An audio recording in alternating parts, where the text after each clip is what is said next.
So I'm going to assume that some of you maybe have never heard about the Pasadena Accessibility and Disability Commission. We are an advisory body.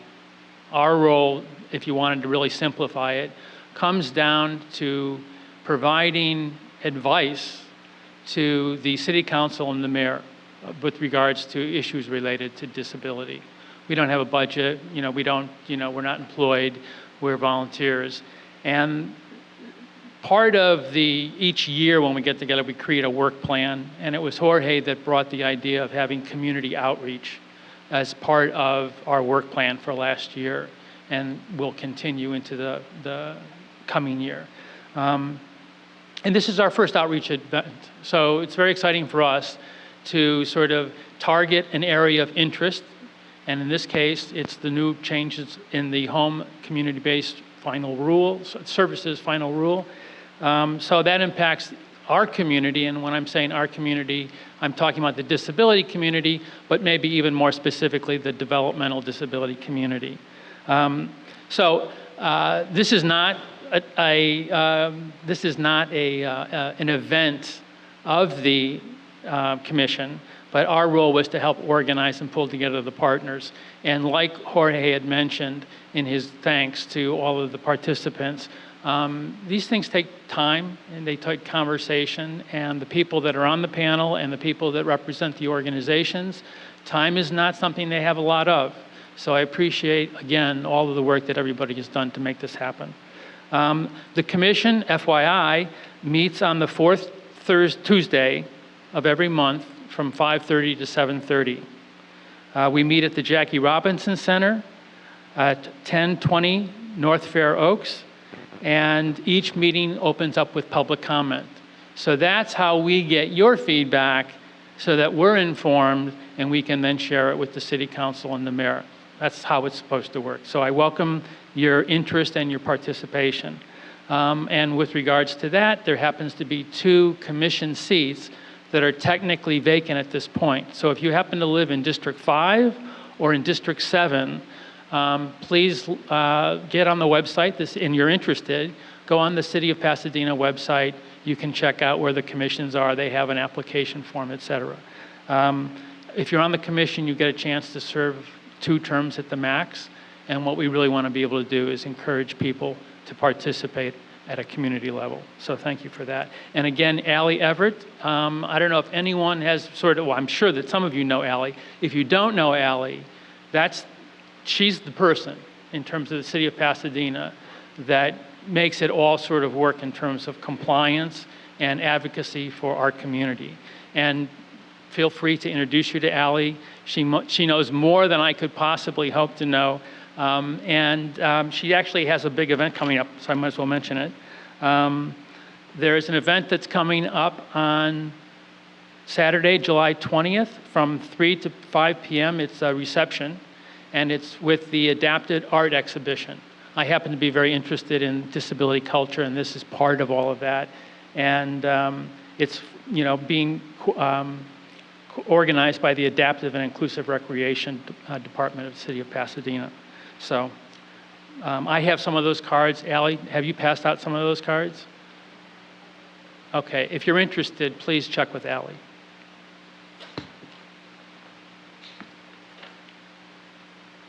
Okay, now I'm going to take off the commission hat because this is not a commission meeting. I'm going to take that off. And tonight's panel discussion will be in 3 chunks. We're going to start with actually sort of 4 chunks. Melinda Sullivan, Executive Director with the Frank D. Latterman Regional Center, who has an important role for all of us in terms of how services are provided in Southern California, Los Angeles County. And she has a tremendous responsibility, and I've always thought her, every time I make a phone call to Melinda, she will return the call. She answers my emails. So I really appreciate her participation tonight. Melinda's going to start with a little bit of background, because there's a whole history behind the change that we're talking about tonight that goes back to 2014. Now, Melinda will try to keep us out of the weeds, but she will tell you a little bit about the background of how we got to this point and why we are now, all of us, in the middle of change. And change does not come easy. So I wanted to have Melinda go ahead and give us that background, And then we'll go into the panel. We'll first take a look at how it's in fact impacting individuals with disabilities, family members, and then we'll go to the organizations. And at that point, when you guys are going through the introductions again, just give me your name, your organization, and a brief synopsis of the services that you provide. I know that Jorge already did some of that, so you can probably abbreviate that. But Melinda? I won't mess with your stuff. I'm usually taller. I want to, first of all, I do answer Marty's phone calls, and I do answer his emails because I consider Marty a friend. But maybe after tonight, I'll start to screen them just a little bit. I'm the executive director of Frank D. Lanterman Regional Center. I've been the director for 5 years. And I've had the pleasure of working with many of the individuals on this panel, either professionally or personally, for quite a number of years. And this is, for me, an exciting time. I want to also point out for the home and community-based services as it relates to Lanterman Regional Center, I have Sonia Garibay hiding in the audience there. Wait, wave your hand, Sonia. Sonia is what I call my czar, okay? And Sonia has been working with our service providers, particularly since 2014, both in educating them on what these new rules mean, what's expected, and then trying to translate them a little bit when they come from the federal government to the state government, and then they trickle down slowly to our little communities here. Before the panel, I want to give a little bit of a history. How many of you can remember when there was not a regional center? Are there people that have a family member perhaps with a developmental disability, but the regional center system didn't exist? You'd have to go back to 1966. So depending on how old you are, how young your family member is. So that's 53 years. And so way back then, and before 1966, families who had someone in their life with an intellectual or developmental disability had two options. They either, and if you can imagine the culture at the time saying something like this, they either said, well, you need to put your family member in a state institution. And oh, by the way, there's one about 500 miles away. That's probably the closest one. Or they told you, well, we don't have anything else and good luck. And they walked away. Or they helped you walk away. And so in 1966, when California initiated its commitment to people with intellectual and developmental disabilities, that was the first big change. That was a shift from institutions. I think initially there were 14 of them. By the end of this year, there will be one. And that one, quite honestly, is affiliated with the forensic court system. So there'll be no one in California living in the stereotypical state developmental center system that many of us who've been working in California for a number of years know. So that change has been happening since 1966. So it's like an iceberg. It's been moving very slow. But when we moved away from institutions, California made a commitment to support individuals in what I'm going to call group. It was a group home, a residential home. It was day services. And the system had minimal resources and would say, well, there's these 3 or 4 day programs, these 3 or 4 places where someone might live. And there really, in the beginning, wasn't any in-home support. There wasn't any individualized services for people. But that was the move from institution to group. The first year, and Lanterman Regional Center, oh my goodness, Regional Center is proud to be one of the first 2. In 1966, there were 2 pilot centers. At the time, it was called the Regional Center of Children's Hospital, Los Angeles, on Sunset. And then the second pilot project was up in the San Francisco area, what is now the Golden Gate Regional Center. Those 2 centers served 1,000 people statewide. That's what they served. And all they did back then was give diagnoses. Again, no services, no advice, no let's see how we can help you, just the diagnoses. Now let's go to the future, or the current. 330,000 people are now supported by California's developmental disability system. It is an $8 billion system. Okay, that's a lot of money, $8 billion. 40% of that money comes from the federal government. That's an important point to remember because it's directly related to this wonderful rule that we're talking about tonight. This rule is, again, a new shift, moving away from group setting, group living, group day services, group fill in the blank. The expectation is to move towards individualized supports, whether that's in-home supports for a family who's maintaining their child in their personal home, whether it's in-home supports for an adult with an intellectual developmental disability and providing them the supports they need in order to live in a more personal level. The message from, again, the federal government to the state, and the state to the regional center, and the regional center to the service provider, is that we're making this shift. And initially, back in 2014, the message was, and you have 5 years. In March of 2019, you need to be done. And it didn't matter, quite honestly, if you were Rhode Island, which serves, I think, something like 5,000 people in their whole state, or if you were California and you're trying to figure out how to do it for 330,000 people. You had the same time limit. Well, at some point in time, the federal government wised up a little bit and realized that it wasn't going to be quite that quick, and that if you're moving what I call moving the Titanic, if you're doing a U-turn, it takes a little bit of time. So they gave us a whole whopping 2 more years. So now they're telling us 2021. Personally, I think we'll see another date change. But what they're looking for, quite honestly, is they're looking for movement and progress. They're not looking for perfection. They're not looking for something to be done. But are we moving in that right direction? So when we first learned about it, when our staff learned about it, they were in a panic.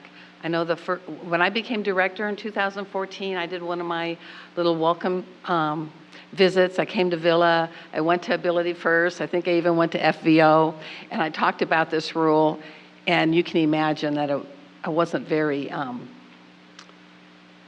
popular. Okay, and I don't think anyone asked me to come back for a second meeting. I don't take it personal. But we're still moving forward, and these particular providers have made some tremendous changes. They are reinventing themselves, and they are responding not only, if you will, to the bureaucratic aspect of what's expected in order for us to quite honestly maintain our funding stream. California cannot afford to lose that 40% of funding from the federal government. That's $3-point-something billion. They can't afford to lose it. And most of the messages we're getting are positive. Adults are telling us that they like where they're at now, whether they're working with a paycheck, whether they're doing meaningful volunteer work, whether they're working in their garden, they're happy with their lives, the quality of the life that they're developing. Families who I've known for a number of years, who thought this was never going to work for their family member, are now seeing that change, and they are happy with the result that they're seeing for their particular loved one. So I hope tonight, as we talk through, as Marty walks us through, as our service providers share, I hope we can focus on the celebration aspect of it, that the new ideas that are coming, the changes that are happening for the service providers, the positive impact it's having on people's lives. It's never going to be perfect. It's never going to be 100%. And when I say that at work, they always say, so what's going to happen for the one that isn't? So well, I don't worry about that one, okay? Because in my heart, I just know that if we can show that I don't know what, because the feds won't tell us, but are we at 90%? Are we at 85%? Are we at 95%? If we're moving in the right direction and keep on going, I am a strong believer this system that is now 53 years old in California will continue and will go, and we will continue to touch lives and help people have the most rewarding life based on their assessment and not our assessment. And with that, I'm going to give it back to Marty, and I thank you for your time.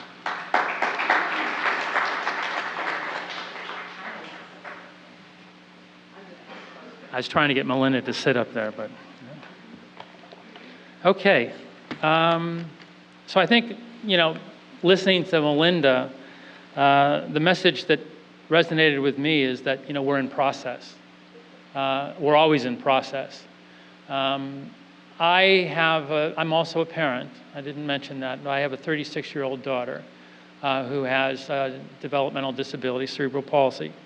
Sometimes I pay attention to what the regional center is doing, and sometimes I don't. Because sometimes I'm just aware of the fact that we're in process. And sometimes if it's 2014, I'm thinking, I'm not going to pay attention until I need to pay attention. Well, I think we're at that point now. And I think, as Melinda said, to celebrate change, that sounds good. And I'll go with you on that. But change is hard. So we're going to explore that now in terms of the panel. So I first want to go ahead. Everyone's been introduced. So what I'm going to start off before I get into the nitty-gritty of the questions is if we can just go down the panel and give us your name again, the agency that you work with, and then a short, very brief sort of description of the services that you're providing today. And for the people on the panel, so what you want to do is you actually really want to talk right up against that microphone. Don't be shy. Okay. There you go. So my name is Keri Castaneda. I am the Chief Program Officer at AbilityFirst. We are in LA County, but here in Pasadena, so overall we serve about 2,000 people, and about 500 of those people are in our programs in Pasadena. We serve both kids and adults. We have after-school programs and summer day camps. We have a college to career program at Pasadena City College. We do supported employment. And then we have a couple of new community integration and day programs here in Pasadena. Hello, everybody. My name is Kitzman. I'm the Vice President of Adult Programs here at Villa Esperanza Services. Villa started back in 1961 here in Pasadena, and we operate in Pasadena as well as in Ventura County, as a matter of fact. We operate a number of services. We serve children, adults, and seniors who have a developmental or intellectual disability. So currently, as Mr. Lambrinos noted, you're sitting in one of the buildings of our new school. So we operate as schools who serve children from 5 to 22. Most of them at this point have a diagnosis of moderate to severe autism. Within that school, we offer occupational therapy, speech therapy, and behavior therapy. And then when you move on over to the adult side, which is sort of my side of the ledger, if you will, we also offer an array of programs. We have residential programs, both licensed residential programs, intermediate care facilities, supported living, independent living. We offer multiple types of day programs, employment programs, transportation programs, pretty much anything somebody might need, we're there to help them. So, thank you. Hi, I'm Pietro Rosetti. I'm the CEO of FVO Solutions. We've been around since 1965. We were formerly known as Foothill Vocational Opportunities. We solely focus on employment programs, and we serve adults with disabilities over age 18. Our programs, we do supported employment, job placement, we do customized employment. We have a new vocational training services program, which focuses on pre-vocational training. And up to this week, we had a work activity program, which I'll talk a little bit more about our transition in the next section. Okay, great. All right, so we're going to start in that first section, as I mentioned, with how this is impacting the individual directly. So with us on the panel, we have Christine, I understand it's Chrissy Warfield, and to full disclosure, Chrissy won the Rose Bowl raffle for the parade back in January 1st that the commission was able to do. So I remember your name. When I saw it, I said, oh, you're one of the winners. So how was the parade? It was nice. I had a lot of fun. And did you have good seats? Oh, yes. You can thank Allie Everett for that. Okay, Chrissy, Now that you've heard that there are changes that are in place and are being developed, can you tell me a little bit about what you're doing on a day-to-day basis and how some of these changes have made an impact on you? Sorry. Basically, I used to work on the work floor at the Pasadena Work Center, and the only change that's for me is that now I'm outside in the community, a part of a program called Possibility, where it's a program where people who are disabled, they go out and they volunteer their time, and they do other things also, like they volunteer at Amy's Farm and Axe Thrift Store and many other places. Okay, and in terms of your residence, where do you live? I live on my own with a roommate. Okay, and has that changed at all? Have there been any changes that have made an impact on you in your living setting? No. No. Okay, so you're handling this change pretty well. Yes. Okay, and how did you learn about the changes when they first came to you? Through our director, Peter Yu. And was it a smooth transition for you to go from a work program where you were being paid to a volunteer position in the community? Yes, it was. Do you miss that paycheck? Yes, I do, but I'm maybe thinking about eventually moving into supportive employment. Okay, and in your volunteer work, what do you do? We work at we volunteer at Amy's Farm, and we volunteer at Axe Thrift Store. At Amy's Farm, it's a farm where they do have animals, but they also have a garden where we go out and we pick like different vegetables and we weigh them and we put them in bags. Okay, great. Well, when we have this discussion tonight, if there's anything that you want to add, just jump in the conversation, okay, Chrissy? Okay. All right, great. Thank you for being here tonight. Thank you. Debbie, I want to go next to you because you're very close to this as a parent, and you're also a professional. So I have a few questions for you that first start out with a parent. So as a parent, how is the home community-based services final rule impacting your family? It's working very, very well. Dion seemed to transition beautifully into it. It was faster than I expected.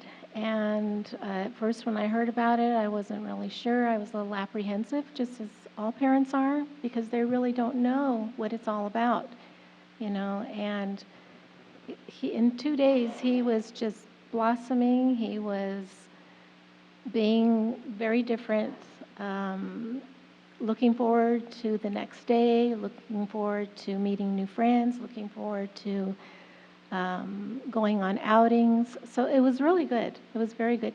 And of course, when I see him feeling really good, I feel fantastic. You know. And how old is Dion? Dion is 36. He'll be 37 in November. And where does Dion live? Dion is living with me for the next 3 days. He'll be with me, and then he's going and do a group home, residential group home. For the first time? For the first time. Wow. Talk about change, huh? Yes. Wow. But I see what he's done, and he seems pretty ready. Oh, that's very exciting. Mm-hmm. And how did you wind up finding out about the changes, and sort of what had to change on a sort of a scheduling, routine, day-to-day basis for you as a family member? The routine wasn't too bad. It was pretty much the same. You know, the hours were a little bit not that much different, maybe a little less. He attends 2 programs. You know, he goes to the Explorability at the Lawrence L. Frank Center, and then after that he goes to Club Aspire. And so he's got a full day, but you know, it really hasn't impacted the schedule at all. Okay. So everything seems to be working pretty well there. For us, it's Knock on wood? beautiful. Okay. Yes, I mean, but change, you know, Yeah. change happens quite often at any environment, in any place, so. Yeah, and some people can handle it better than others, and some people need real support to be able to make that transition. Yes.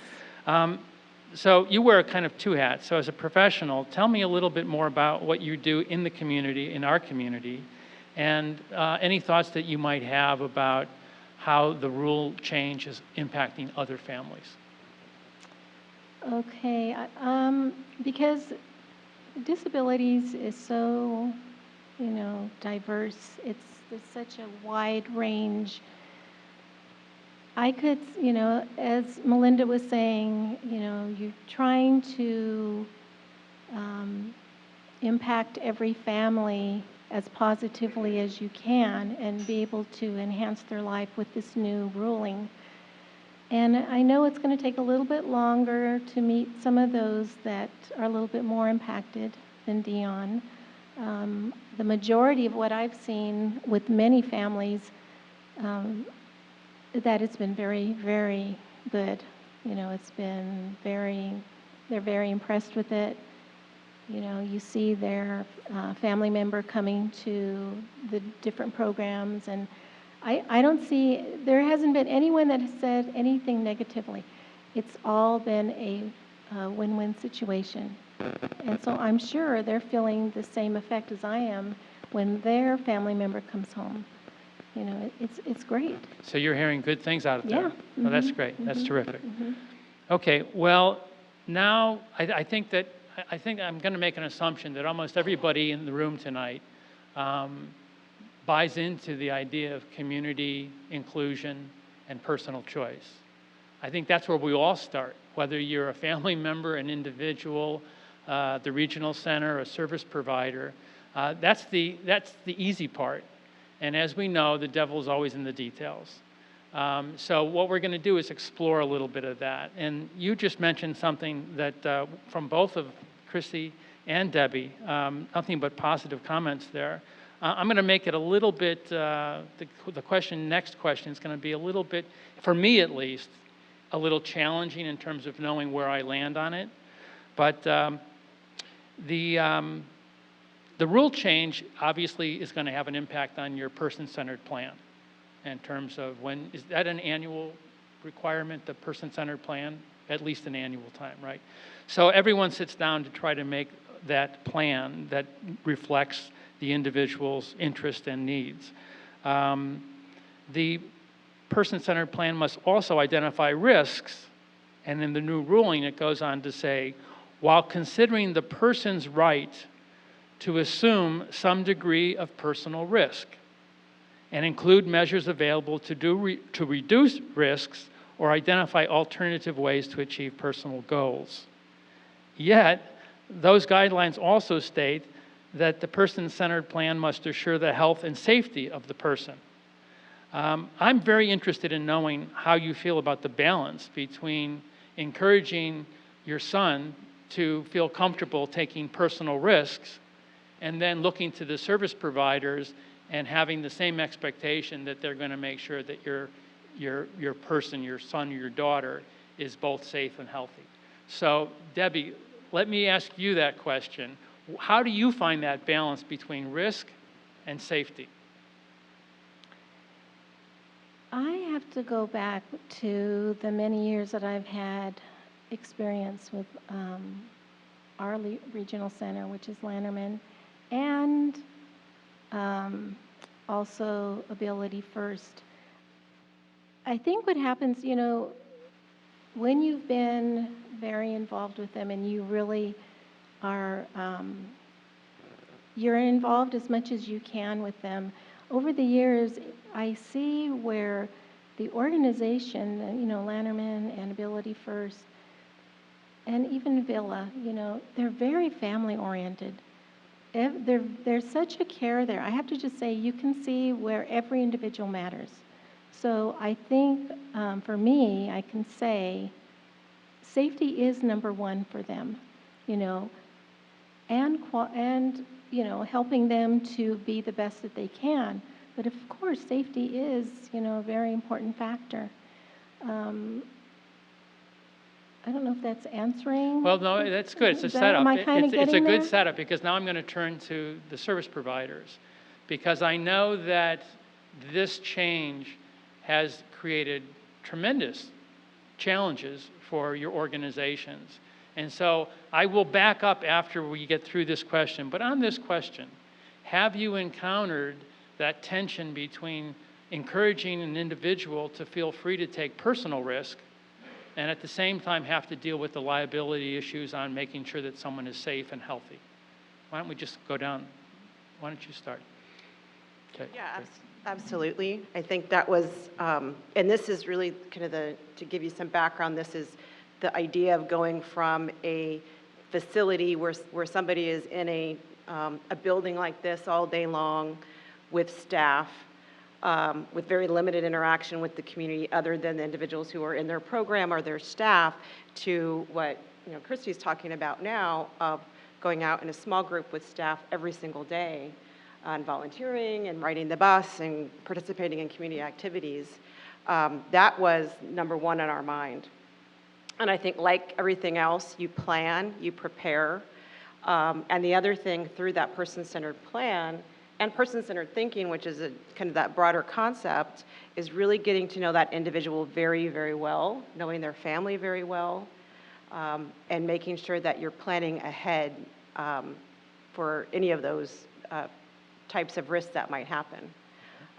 And we have a lot of collaboration with the people at this table, with other service organizations who have been doing these types of programs for a very long time. A lot of these programs are not new, and so really speaking with those experts as well to put in a very good plan, put in protocols, and really focus on staff training. Okay, Aaron? Yeah. Well, you answered that very well. But just let's step back for one moment. The new CMS final rule really puts a lot of focus on continuing actually what the Lanterman Act says, which is the law in California, which is to say that everything is based on the person's plan, right? And the plan's at least once a year. Depending on where you live, you could be meeting quarterly, or anytime the person or their family wants to have a meeting, you can sit down and talk about it. And so every individual is going to have different risk tolerance.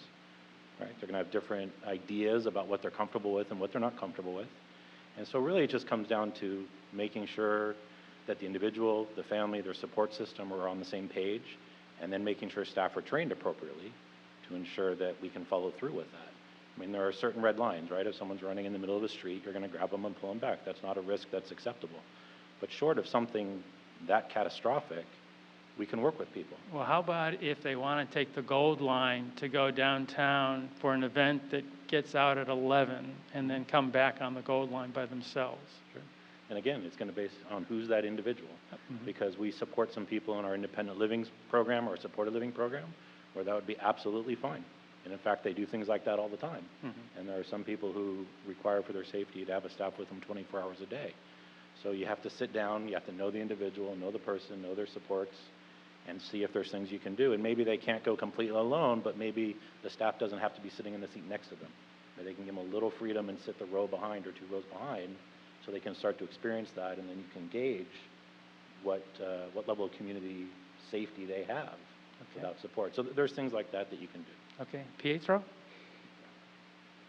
For us, it's all about the collaboration piece. And so meeting with the families, meeting with the regional centers, meeting with the individual, all working together on what it is that goal is, and setting up milestones. So that might not necessarily mean you're going to go for the entire goal right away, but what activities can we do today and some of the trainings that we can do for the individual that we can help them eventually achieve that goal as well.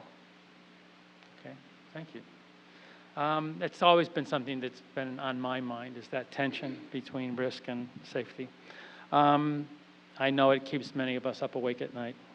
Okay, so now let's go into how this has actually directly impacted your organization, the infrastructure, the programming, the development. So here's the first question. Each program must develop its own transition plan. Has your organization or agency developed a transition plan? And if so, can you describe the process and the highlights of what that looks like? Yes, we might as well go in the same order, unless somebody wants to just immediately jump in. Do we want to shake it up? Okay. Yeah, so we started, as Melinda said, we started having meetings with the regional center in 2014, and then with our families in 2015. So we've been talking about this a lot, but probably didn't put our our plan together until, I want to say 2017. I'm looking for our staff, other staff. I'm looking for Lori, who's hiding behind over there, who I think it was about 2017 that we actually put a plan together. And I want to say, like Melinda said, this is really an iterative process, and a process that's never done, because as things change, as we learn things, we might reshift and recalibrate what we're doing. I always think of that GPS of recalculating, and we do that quite a bit. But what we knew was, in terms of what we were hearing from the regional center and from the rule itself and from other trainings, is that we really wanted to focus on the intent of the rule, which was to give individuals more access to their communities, give them opportunities for integration, make sure that they have choices, and that they have, that we're preserving their rights. And so when we looked at that, and knowing that it was our work activity program, and I think Pietro's going to talk about this as well, was probably the program that was the least compatible with the rule. And so we really focused a lot of our time and attention on how we were going to change that program. We knew that program would need the most drastic changes. And all of our other programs are affected as well, but those would probably just need to be a little bit more shifts rather than really drastic changes. And so we did decide to close our work activity program and develop, but what we found was that, we had about 80 people in the program here in Pasadena, and there were not alternatives for adults. There just were not enough programs. And so what we knew we needed to do was to develop new programs as alternatives for those programs. And what we started was with person-centered plan. And so rather than developing a program, we knew we could get a good program design. We knew there were a lot of other good organizations. We could just say, oh, they're doing that, let's do it too. What we did was start with the person-centered plan, and based on what the individuals wanted, that's how we started to develop our new programs. And so we created a new program that one of the ones that Dion is in, and Debbie's being very gracious, because we actually, it was the director, Peter, you and myself, who asked her, what do you think about Dion being the first person in this new program?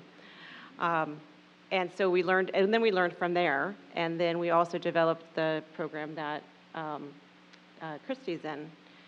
And it is a lot of work. I think the one thing that has been very difficult from our standpoint, and also from the standpoint for the individuals in the program and their families, is the incredible amount of staffing that this takes. So we went from having a lot of people in a program with not very many staff to smaller ratios. And so Christy will go out with one other individual in the program and then a community coach. And so by the end of this year, we're going to have to hire 50 more people in order to really serve all the people we need to in this program. And you can imagine what that's like in this very hot job market. And so that's been a major challenge. So then we had to recalibrate and create another plan around hiring and training those individuals. And so it really is just something that grows and grows.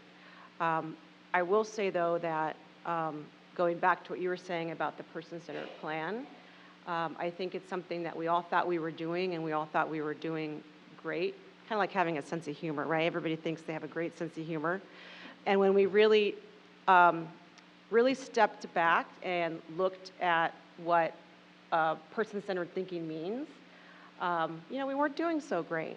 And so it really has made us step up our game, particularly around person-centered thinking. And I'll go back to Dion, because one of the tenets of person-centered thinking is all behavior is communication. And I think Debbie can agree that Dion was telling all of us for a very long time he was really done with the work activity center and the work activity program.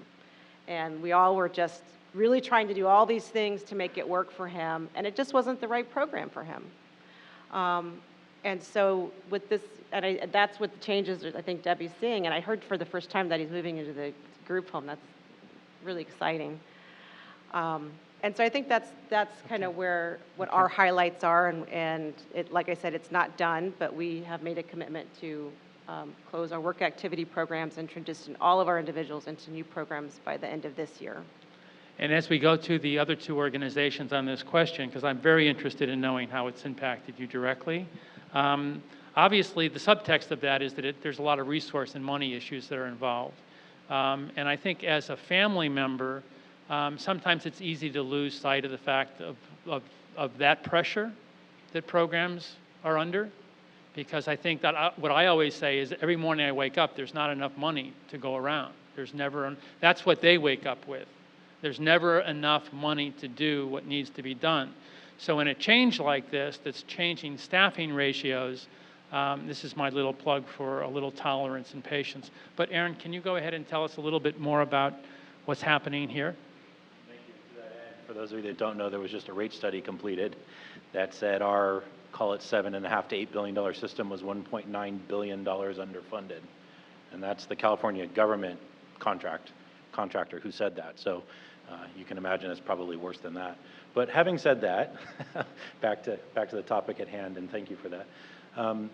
You know, some of the programs that you or your loved ones might be involved with this new rule might see very little change. So as an example, if you or your loved one lives in an apartment on your own and you have staff that come in 10, 20 hours a month, the program's probably not going to change very much. It could, again, it's all based on the individual, but that's likely not going to see a drastic change. If you or your loved one works in what we call independent placement or independent supported employment, they have a job in the community, you know, they work at a law firm as a receptionist, we support somebody in that role. We're there, you know, not very often. They're probably not going to see very much change. On the other hand, Villa has what we would call traditional day programs. It's a large building, and we have 60 people that show up every day to that building. And we do our best to get people out into the community as much as possible. But because of staffing challenges, because of transportation challenges, because the new final rule really is going to not want us to have large vehicles anymore that take 8, 10, 12 people all at the same time, right?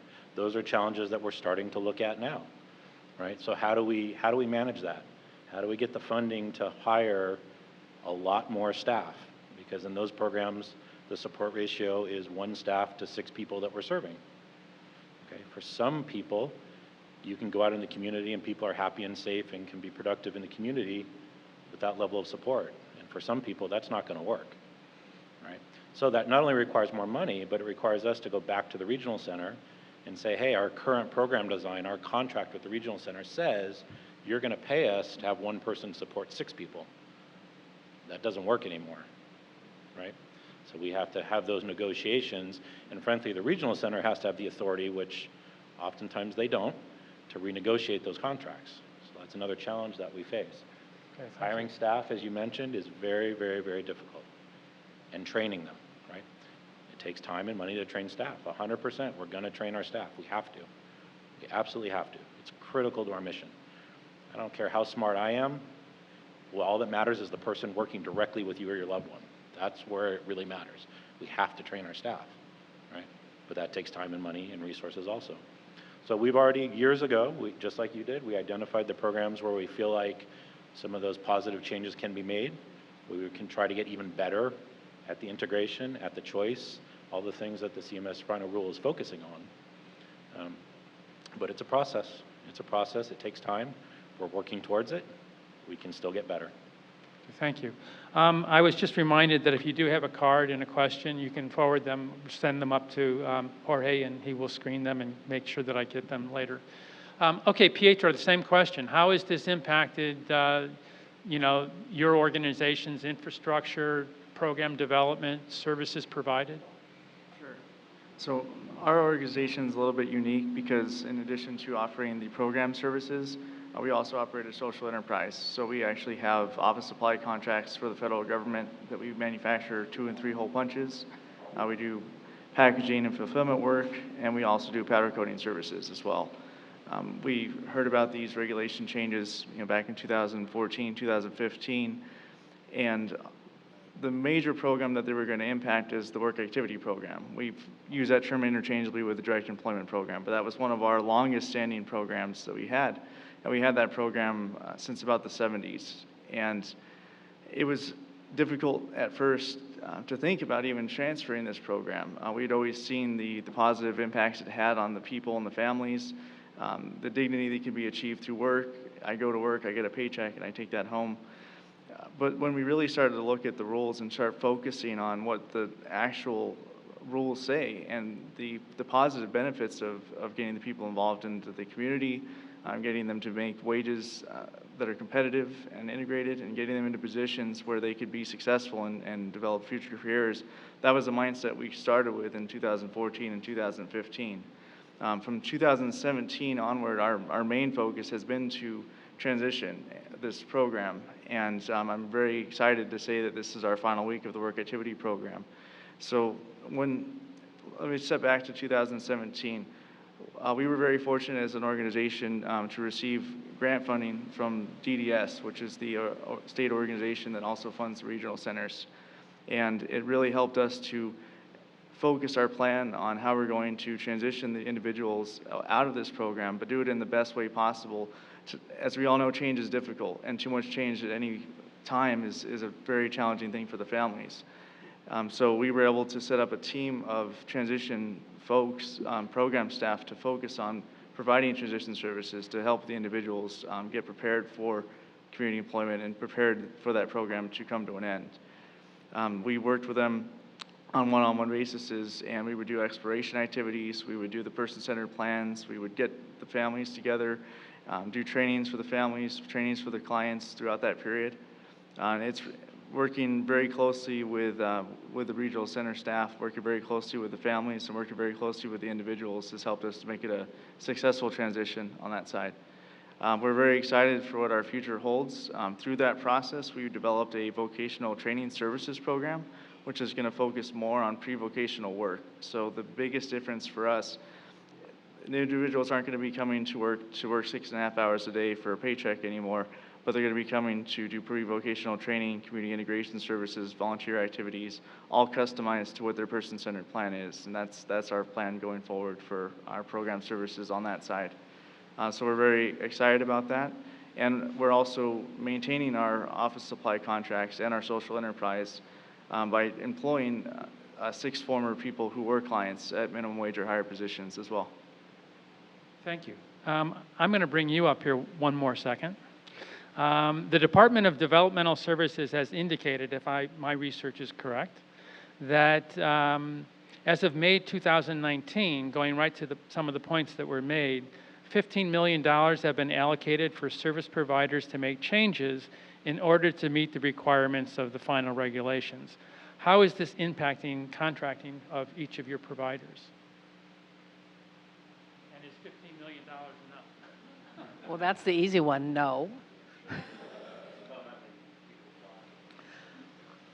That's not even a drop in the bucket to what's really needed. These grants from the Department of Developmental Services, so service providers would apply for them. In our experience, I do believe that's how AbilityFirst was able to do its person-centered thinking, its first initial training of its own staff, and working also with their families, as they were the recipients of grant money where they could afford to hire a consultant with this expertise and work throughout a year or so, I think, in working with doing these person-centered plans for the individuals they served. I think that FVO also received the grant money, and so they used it, again, what's best for them and their plan. So they had to submit to the department, we need money for this. So some providers have used it for consultants and training for their employees. Some providers have used it to shift away from, if you will, the large vehicle, the bus type, and to be able to afford to buy, you know, a more traditional sedan type vehicle that might help transport, you know, 1 or 2 or 3 individuals. There's a provider out in the South Bay area that has a large art program. And part of their application was, again, they needed a vehicle, because of all this gosh darn art stuff you carry. I mean, I'm not an artist, but right between the one or two artists going to art shows, going to street fairs, going to present and sell their work, or participate also in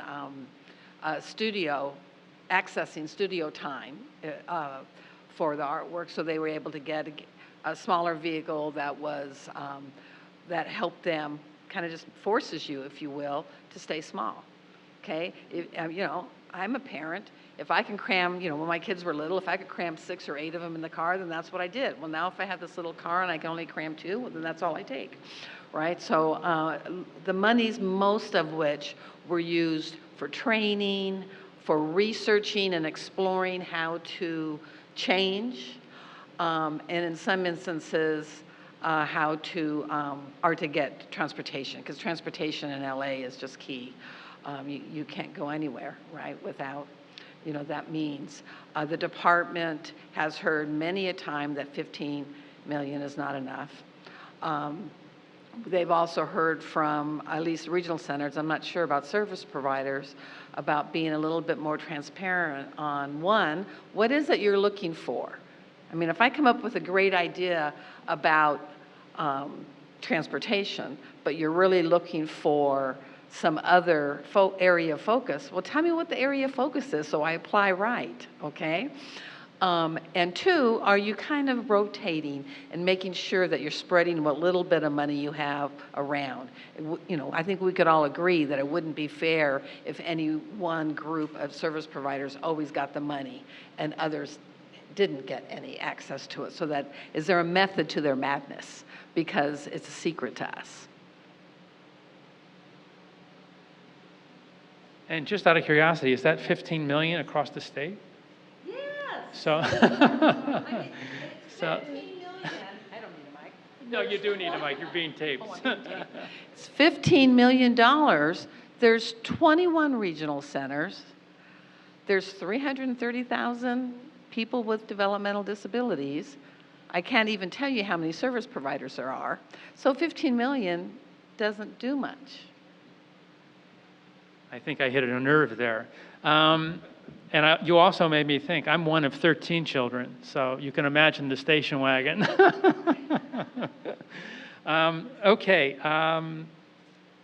So in that little back and forth, a couple things pop up to me, and that is how important communication is and how important training is. So can you specifically respond to what changes have been made in your training for your service providers, your coordinators, the people that are out there on a day-to-day basis? That must be a significant undertaking for this type of change. I mean, again, the training, you know, it's always ongoing, and we can never do it enough, no matter what we have. It's never enough. The other thing we have in this industry is we have high turnover. I think everybody in the room knows that. And so every time someone leaves, we need to train a new person, right? But really the focus, I mean, it continues to be on all the standard things, but again, it's really on how to be person-centered. And I think, I'm not sure who said it, somebody said, we all thought we were really person-centered, and then we really took a look at it and had to really look inside ourselves. And for those of us that have been in the field a long time, our field was based on the medical model, right? You had a doctor who knew everything and a patient who knew nothing, and the doctor told you what to do and you did it. That's how our system was set up. We had staff that knew everything, and the people who were serving knew nothing, and they did what we told them to do, and everything was great. In the last 53 years, I think you said, that's changed, right? We're doing a lot better job of considering what people want and what they need and what families want and what they need. And really this rule is just really emphasizing that, and more than that, it's codifying it. It's saying this is now the law. You will do this. You're going to be audited on this principle. It's not just something we're talking about anymore. So yeah, we're still doing all the same training, but we're adding this to be really more, you know, make sure it's really front and center and everybody's thinking at all times. Can I just add on to that? It's really looking at everybody's strengths. So one of the big things in our new program is learning and exploring public transportation. And we had individuals in our program who were much better at it than our coaches. And so really looking at their strengths and teaming people up together with the right attributes so that if Aaron really knows how to takes the bus every day to get to the program, then let's use his strength as the individual in the program to help the coach and help the other individual, and then really building on the interests of the individuals in the program so that they're really leading it. But all of those things, everything that we all had to train on before, all of the safety, because I know that's a huge piece of the worries of families, all of those same things that can happen in the community could have happened in the center-based program. And so how are we just adapting that training to the community? Very similarly for us, we continued to focus on safety across the organization, person-centered planning. We engaged several consultants to come in, and in our organization, because for so long we were so focused on our social enterprise portion, we have a lot of staff that we always would call our production staff. And so one of the biggest changes that we made in the last 2 years is we started just to do the person-centered training across the board. So instead of viewing it as just different departments, we're viewing it as we're all program staff. We're all here to serve the clients in one way or the other on that side. And that was one of the things that really helped us in that transition process as well. Great. And given the fact that this obviously, these changes don't only impact your organizations, clearly, has the training included any kind of orientation or engagement with the individuals and the families themselves? You mean training the... Literally going ahead and saying, okay, guess what? Everything's changing, and we want to make sure that you people understand where this is coming from and how we're going to work, how we want to work with you, that kind of training. Yeah, absolutely. So we had, so like I said, May, I just looked this up as I was preparing, it was May of 2015 that we had our first meeting with our families, and Debbie can talk about that. It was a lot of glares and, proverbial pitchforks. But I think the issue is... So let me stop you there. So there was tension. There was a lot of tension. Okay. And I think mostly it was because nobody knew what it meant at that point. And so we worked really hard to get to the point of what does this mean to me? What does this mean to me and my family as the individual in the program or as a parent? And once we got to that, there was, we saw a lot of the tension get released. And so that's really what we try to do now is it's not about this whole, okay, we're going to try to figure this out for everybody in this room. We are going to meet individually and figure out what it means to me as an individual. And that was, I guess, probably the biggest learning curve or the thing I wish I knew way back when. Was to get to that, because that's really what people care about. Like you said, we all want this. We all want community integration. We all want rights. We all want choices. But what does it mean to me? What are the hours going to change? Does my transportation change? Am I safe? Am I still going to be happy? And once we can get to that, that really was kind of our turning point. Yeah, and I know that staff development and professional development looks different for staff than it would for a family or for an individual. But I certainly encourage, when you're developing training, to always kind of think that training can also benefit directly to a family. Debbie, do you have any thoughts on that? I wanted to say, add on to what Keri was saying, because the first 2 meetings with the parents, those parents had the opportunity to really voice their concerns, and there was a lot of concerns. This was a big change. There was a lot of unknown, about their family members. So that was very important to hear them and their concerns. And then by the second meeting, it seemed like it was much better. They were starting to jump on board. Okay, thank you. All right, I'm going to go ahead and go to some of the questions that I have here. And Debbie, we'll go right to you.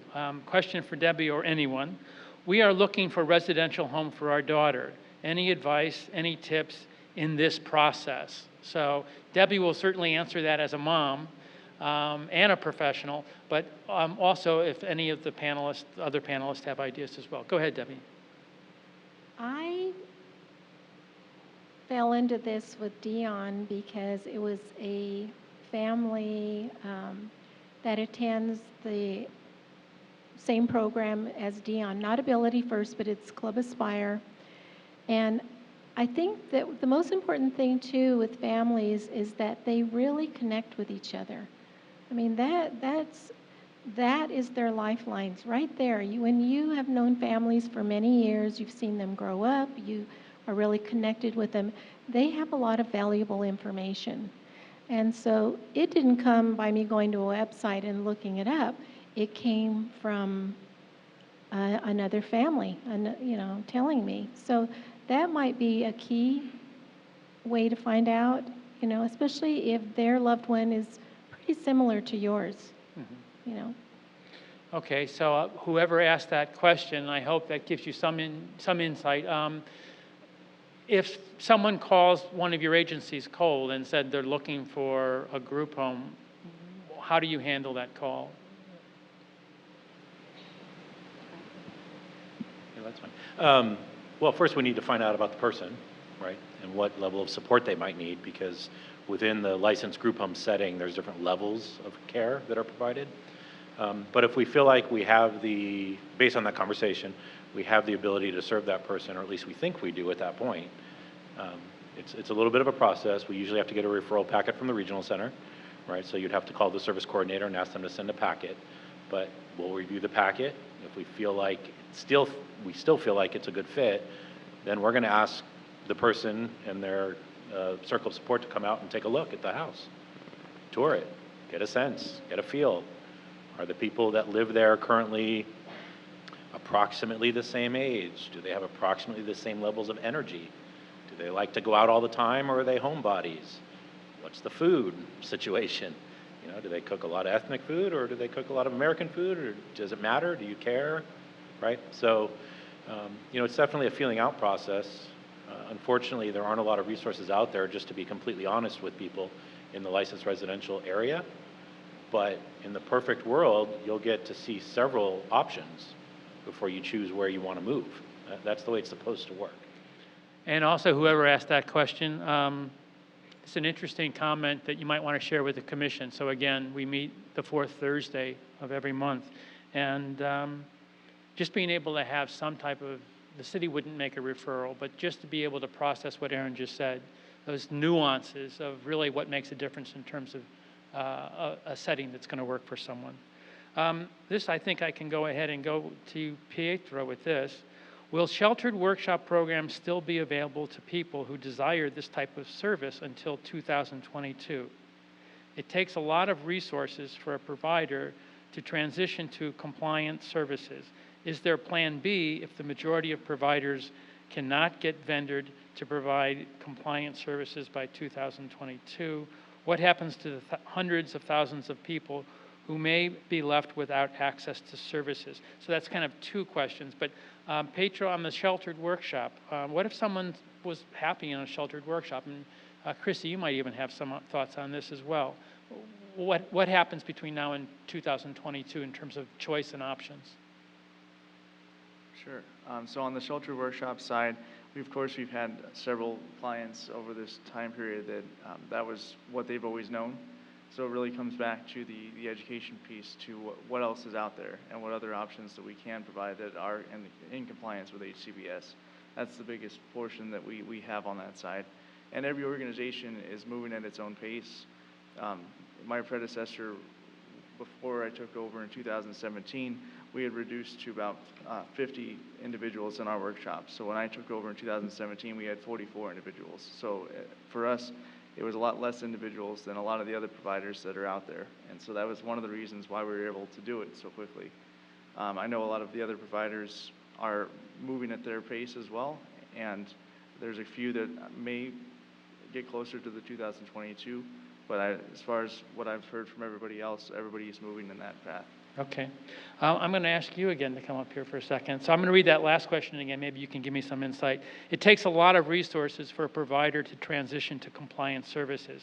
Is there a plan B if the majority of providers cannot get vendor to provide a compliance service by 2022? What happens to the hundreds of thousands of people who may be left without access to services? Easy question. Well, I'm going to first tag on to Pietro's answer. Specific to Lanterman Regional Center and sheltered workshops, we had 4. By the end of the calendar year, we will not have 4. We'll have 0. So if you're in our immediate area, there will not be a sheltered workshop to go to. Now, if you're served by perhaps Eastern Los Angeles Regional Center or San Gabe Pomona, and depending on where you live, there may be an opportunity. What I hear from at least Southern California regional centers is that many sheltered workshops have done what they call shut the front door. They're not closing down, but they have stopped taking new referrals for the sheltered workshop. They may take the new referral for a community integrated program, for supported employment, for other type of volunteer activities. So there's many of these programs are in some sort of transition already. Now, to the other easy question that you threw my way, first of all, I have to just tell you in my core, I don't believe there'll be 100,000 people that won't have services. Our providers are vastly making, first of all, we have many providers that don't have to make, quote, progress, because they were already doing this. So it's not a change for everybody. If you're doing supported employment, if you're doing supported living, independent living, while they may be changing something because there's new and innovative strategies and ideas, there really was nothing of a change that needed to occur to be compliant. Many of our licensed residential homes are well on their way to making significant changes in how they provide support. And a lot of that is driven by the people who live in that home. Those particular adults living in that home are going to decide with that provider how things are going to happen. So much of this is occurring. With segregated, large day program services is probably the most challenging. And I think that our panel has done a good job of showing some of those challenges, whether it's just being able to hire and train and retain qualified staff, whether it's just learning new ways to support an individual so that the individual is participating in the meaningful activity of their choice. So it's very much that individualized, and from everything I'm hearing from, again, my home and community-based czar sitting over there, and from our service providers, our providers are well on their way. They've been working on it for years, and they've got very creative stuff. Beautiful, thank you. I was handed something here that might also go to this. It says the Transformation to Competitive Employment Act would, over a period of 6 years, completely phase out disability-specific sub-minimum wage programs, even those serving the severely cognitively disabled who would otherwise be unable to access work. So with your question, is if you're in the Lanterman and catchment area at the end of this year, it will not be an option beyond the end of this year. Yeah, okay. All right. There's the answer. I guess it all depends, what regional center. Yeah, okay. All right. Let's see. All right, this is maybe a technical, but maybe an easy one to answer. My daughter's paycheck reads a flat dollar amount defined as, quote, commission, close quote. Is this okay and legal under the new laws? Anyone? The final rule wouldn't impact that. That's a Department of Labor, issue. So Okay, but do you have the answer for me? Well, let me start out by saying I don't work for the Department of Labor and I'm not a lawyer, but that doesn't sound right to me. So I would ask more questions. Maybe Melinda. Oh, well, there you go. Come on back. Come on up. part of an answer at least. If the check is coming from a regional center vendor, then the answer depends on how that, I'll use the word program for lack of a better term, that program, what their contract is with us. Art studio type programs, because in the world of art, you often are paid by commission, so it would not be unusual that someone who is selling a piece of art would get a commission from that sale. In the olden days, the commission was embarrassing, okay? It was cheap. I would tell you now it's much more the standard competitive commission that any artist would get. And again, I'm thinking of the art program specifically in the Bay Area. Thank you. All right, it's almost 7:30, and I definitely want to go ahead and save some time to talk about opportunities, because we are in this process. We can get through this process as adversaries, or we can get through this process as collaborators. And I want to spend a little bit of time on that, so if I can ask people to stay maybe another 5-10 minutes, is that okay? All right, okay. Because here's a very good question. Is there funding for regional center to educate police, businesses, fire departments, and other persons who interact with our family members in public places? I can't read it all, but I think that's the sense of it. And that's something that I was also interested in, which is that, the idea of community integration and personal choice, everyone's going to nod their head. Yeah, that sounds great. But has there been anything innovative that begins to outreach to the business community as a whole, or the city as a whole, to recognize that they also need some orientation and introduction and maybe even training with regards to this? So the question is, one, is there regional center funding? And two, any thoughts from the panel? Is there regional center funding for something like that? Well, we do that normal. Okay. This is why I didn't sit in the panel. I get my steps this way. There is no special funding from the state of California to regional centers for us to do this, but it is something that most centers do as part of their normal community outreach. We outreach to our police, to our fire, depending on which city or community a regional center might be in, you have better success. It's easier, if you will, to get into, say, the city of Pasadena Police Department to do a training. It's a little harder to get into the city of LA, because there's so many and you have to really figure out the how. So sometimes smaller is better because of the relationship. I think our providers sometimes are more successful than regional centers are in the networking with local businesses or other types of community resources. And then by the invite from the provider, the regional center has an easier way of getting in. But there's a lot of outreach and training to help support the community to be inclusive. But no money. Well, okay, I'm going to go ahead with a hypothetical then, and the panelists can sort of brainstorm with us. Okay, so now you have an individual on their person-centered plan who tells you that for their health, they're very interested in taking a yoga class. Okay, and so you say, okay, fine.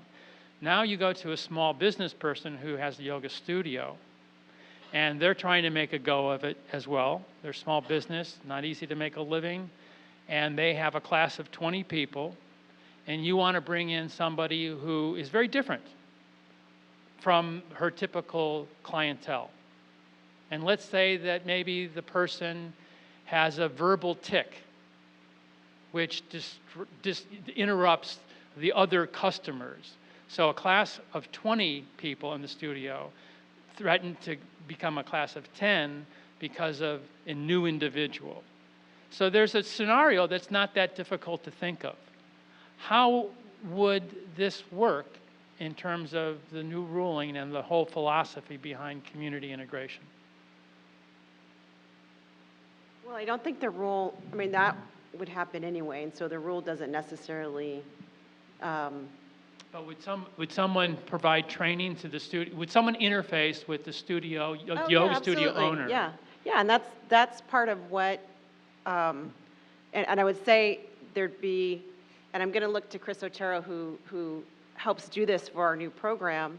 There are going to be a lot of steps before we get to the studio that would help that. So one would be understanding the individual that wants to do yoga, what they want to do, what it means, what are the kind of the standards of yoga.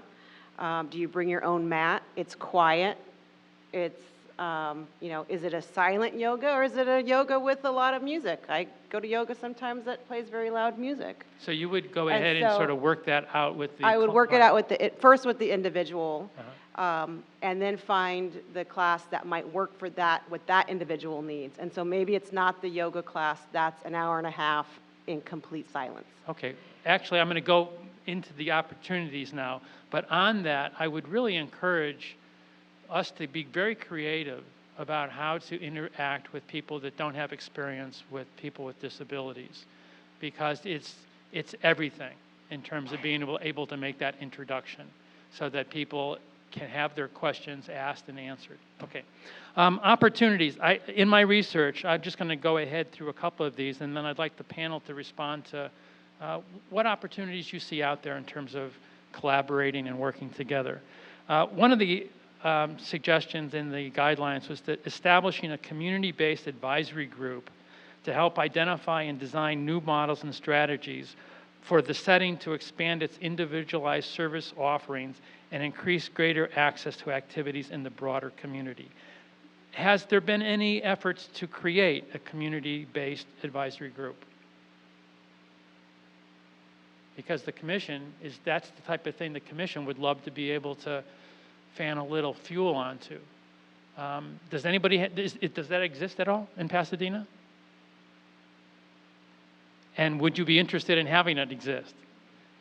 So that maybe the organizations, the family members, the individuals served could meet quarterly and brainstorm how better to do that, how to help that yoga studio business person.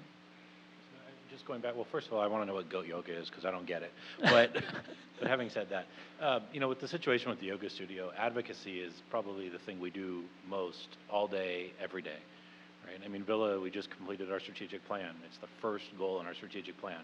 It's not about making money or doing great things in the world. It's advocacy. That's our first, and for the 10 plus years I've been here, it's always been our first goal. That's what we do. So absolutely, we go out to the business owner, we talk to them, and make it work somehow. Now, obviously, we can't force them. They're a private business. No matter what we do, they could say no, but we're going to try our best to make that a good fit. As far as putting together a group of people that can talk about potential new ideas, I'm unaware of a group that's their sole purpose, but we're all in a variety of networking groups and advocacy groups, and so when we come together, we're often talking about, hey, we see this need out there. Do you have something an idea to help with this, or do you already have something existing that might fit that need? And does it look like a community-based advisory group? So that, in fact, what you really have is it's being driven by the families, the individuals, as co-partners. And I know that, again, that's a time issue, but that is one suggestion that jumped out at me on the page. And I, for one, would be willing to do anything I can to sort of kick that a little bit down the road. But other opportunities that people might have before we close tonight. This is the most important part of the evening. I'd just say that it's going, kind of what Aaron said, it's not necessarily a training that's going to look like this. It's taking one interaction at a time. And the way that our staff do it on a daily basis, with the yoga studio owner or with the individual themselves, and wherever possible, if that individual can advocate on their own behalf. But it really is one person at a time, one interaction at the time. And that's the opportunity that this rule, I think, really gives us, is to have that. You have more of that interaction with those individuals, and then and then that individual will work with their other yoga studios or their other yoga classes, and it spreads. And I don't think it's necessarily, one training that we do one time. It's a process that we're going to do over and over every single day. Yeah, and as that happens, the other suggestion I would have, just brainstorming, is that those stories need to be shared. They really need to be. We need to honor and acknowledge businesses that take the risk with us. And an advisory group, community advisory group, might be able to brainstorm how we can better do that.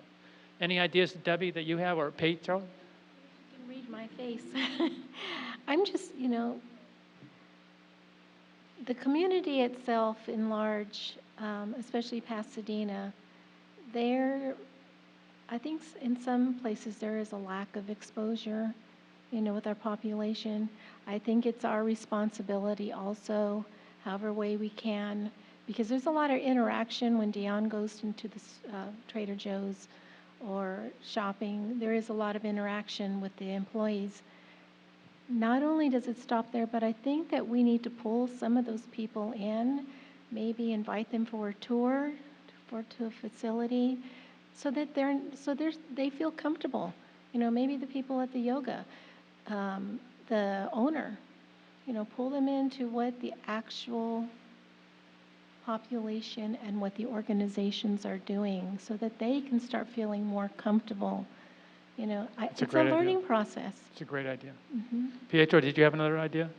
Just one of the opportunities and one of the things that's been new in the last few years from the regional centers is also the paid internship program, which has been a really great way that the clients are able to advocate for themselves by showing what they can do. So it takes a lot of the risk off of the employers.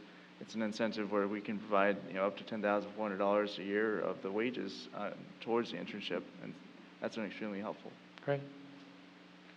All right, well, it's now 10 minutes, or it's now 7:40, so we're going to close. I thank you so much for your coming tonight, for the great questions, and I'm going to go ahead and, Chrissy, can you close for us? You have any thoughts that you want to close with? Oh, yeah. Yes, I just wanted to say really quick, as far as the closing in 2020, there are a few options, there's Explorer, Ability, which Dion is at, and then there's Possibilities, and then there's Supportive Employment, where they work on getting outside jobs, and there's College to Career. Well, thank you very much. Thank you for the panel. Let's have a nice round of applause for the panel.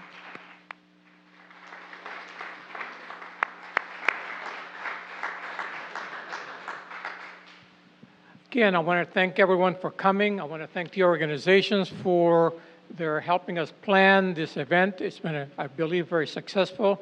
And also, if you didn't have an opportunity to write your questions down and have a burning issue that you want to talk about, try to catch one of our panelists here very quickly before they leave. So try to get your answers or your issues resolved. If not, you can always call the commission and ask some questions of us, and we will try to respond to you as quickly as we can.